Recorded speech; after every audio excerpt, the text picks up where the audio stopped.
Un think tank suédois a publié un communiqué relatant une invasion des enfants réfugiés en Suède, y compris des Marocains.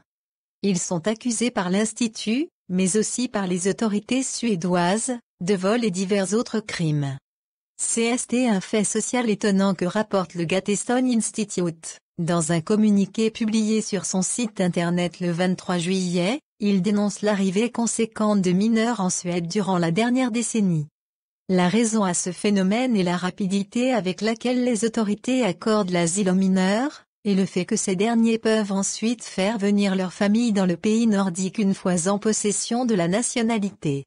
Et parmi ces enfants, accusés par l'Institut d'être à l'origine de nombreux actes criminels et de coûter une fortune à l'État, nombreux seraient marocains, 381 l'an dernier, selon le communiqué.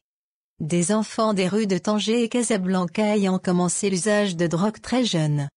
Le Maroc n'étant pas engagé dans un conflit, les demandes d'asile leur sont refusées, mais les enfants s'enfuiraient des foyers de réfugiés avant d'être expulsés. Selon des propos de la police suédoise à la télévision publique repris par l'Institut, ces enfants deviendraient par la suite des vagabonds. Nous estimons à 200 le nombre d'enfants marocains arpentant les rues de Stockholm le soir et la nuit, commettant des crimes. Ils ont 9 ans et plus.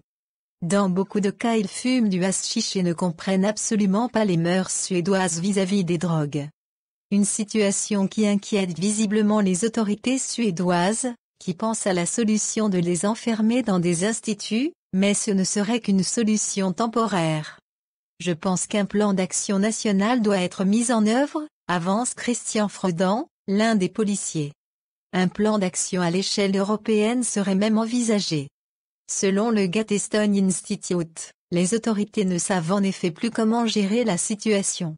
Les garçons marocains commettent des crimes comme le vol, le pickpocket, les agressions, mais les autorités ne savent pas comment gérer ces enfants qui refusent l'aide offerte par l'État suédois.